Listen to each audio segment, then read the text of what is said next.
Hey everybody, how y'all feeling out there? This is Greg Aalvik and we're here for the Dubl A Show. Today on the Dubl A Show, more is going to be revealed about the fruit of the tree of the knowledge of good and evil. The opinions and perspectives expressed on this program are exclusive to the Dubl A Show. Greg's unique perspectives are not found in a church, mosque, or a synagogue. This show contains offensive language and irreverent themes. So getting after some more of those funky religious doctrines, here's Greg Aalvik. So today we found out last time that the tree of the knowledge of good and evil is a fig tree. And we were about ready to embark on the task of finding out what the spiritual implications of it being figs were. Or a fig tree was. We need to know what those things are. That's the whole reason for this show. So we're going to get into it, folks. We're going to get into it right about now, all right? Okay, for those of you that didn't watch the last video, we established through a lot of Sherlock Holmes work, detective work, very grade A detective work, that the tree of the knowledge of good and evil is probably a fig tree. Because I have this extreme revelation from God. I'm so gifted. No, I'm not really, but it's pretty good conjecture because that's only fruit talked about in the entire discussion about the knowledge of good and evil. And they happen to put fig leaves around them. So there were figs there and they went and were just they just ate the fruit. And so, figs. What does that mean? What does that mean? Does that mean we don't get to eat figs anymore? Are figs bad? Do I have to give up fig Newtons? I love fig Newtons. I really like them. You're kidding, right? We don't have to give up. Listen. A lot. You got to listen closely because this is serious, actually. But a lot of rules get made up just like that. Are figs evil? Now figs are evil, I guess. We have to have a fig restriction. Can't eat figs on Tuesdays. It's stupid, right? I mean, but it's true. Most rules are that dumb. So no, you don't have to give up no fig Newtons. But like I was saying, figs are not the issue. Figs are the sign. It's what they represent that we're after. It's about what they symbolize. The physical object is telling a spiritual story to follow. We get to follow the story. What the story is the fig telling us. It's talking to us. Aren't you curious? Don't you want to know? If you were to go on a crazy OCD period in your life like I did, where I went off studying the Bible, reading the shit out, everything. Just reading the shit out of it.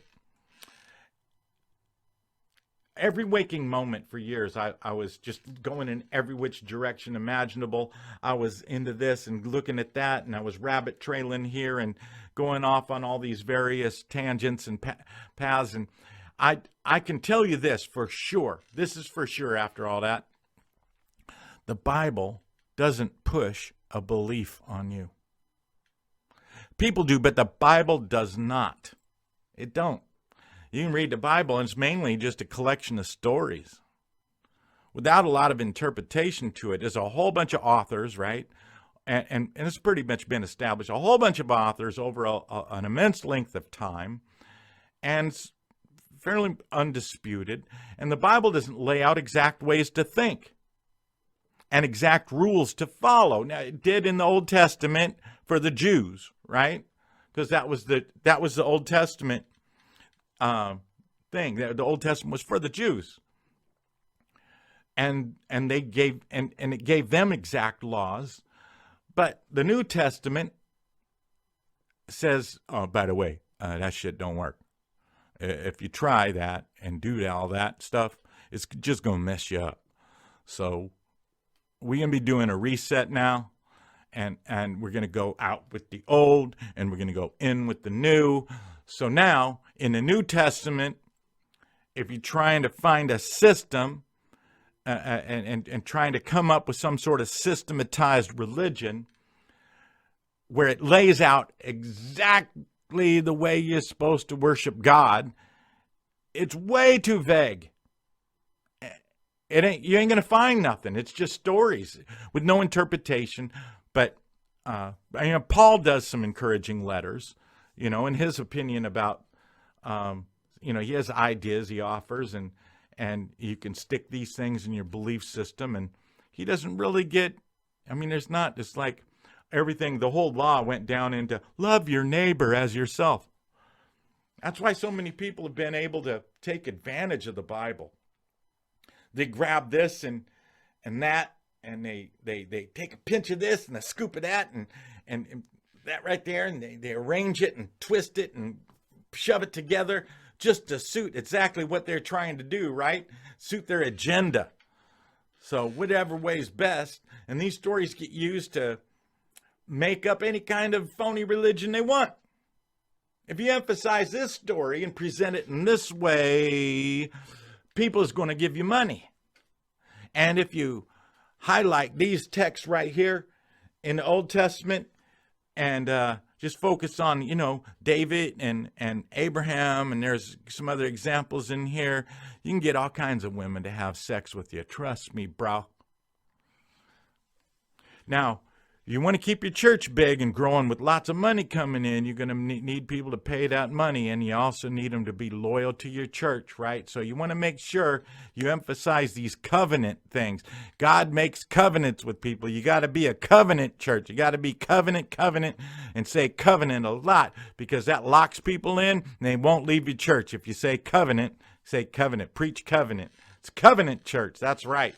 And then predators love the Bible. They love this shit because it's vague.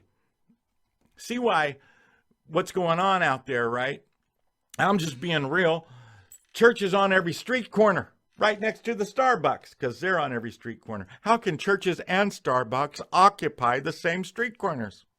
Well, sometimes they do a deal where the Starbucks is in the church, or the church is in the Starbucks. They have the church, but none of them agree with each other. None of them.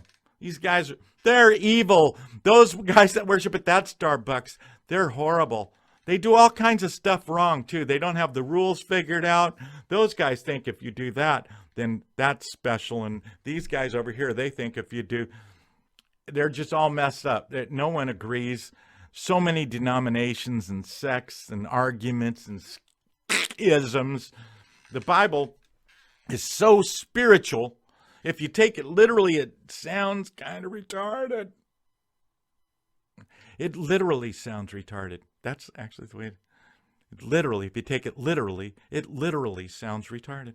I like that. Unless you've been drinking that fig-flavored Kool-Aid that they be serving up in those churches, then you probably don't think it sounds retarded. So you know what I'm saying? We were going to do that. We're going to take a little trip and follow Jesus around and see what happens. Because I think we need to hold off and show you what Jesus reveals about this very subject during his ministry and toward the end of his ministry. And it's going to blow your mind. So come back and talk to me. I think it'll take me less than a week to get the next video out. And I appreciate you watching today. And keep in mind, I've got a book I wrote called The Parable, Rescuing the Bible from the Clutches of the Church. It makes sense now, doesn't it? I have in here is my story of really pretty much my adult life. I got into a little bit early on of growing up in a really strict religious environment. And then sliding into other things. And a lot of my journey is in here. And I go through and come to a lot of conclusions and talk about a lot of my experiences. And some people I found thought that was the point. I thought I was going to make a tabernacle on that particular subject. And that was the pinnacle of my knowledge. And they didn't continue reading. So if you get this book and you look into it, It's quite a revelation all the way through my religious and going beyond my religious experiences into the spirituality that I found and walk in today, which is a lot better, I promise. So anyway, the parable, Rescuing the Bible, and it's written by this guy, Greg Aalvik. See that? That's me. So I also have this Dubl A mug that I'm actually drinking out of today, and I want you to see something, because all my mugs are two-sided because I don't want to waste a whole side of the mug. So it says Dubl A Show, and it says Dubl A Show on this side. So for people that are watching you drink, they get to see the Dubl A Show. And for you, you get to see the Dubl A Show while you're drinking. If you're right-handed, it works the same way. It's almost like magic. So that's what I've done with all my mugs. They're $20. $20. Not for a mug, for a Dubl A mug. That's cheap. Okay? So then, or that's not a lot of money for the value you're getting, because you're supporting the ministry. You're supporting, I need money. You're supposed to give to the Dubl A Show because it's a sin if you don't. I'm an idiot. Okay, I'm going to knock it off now, and we're going to lock it up.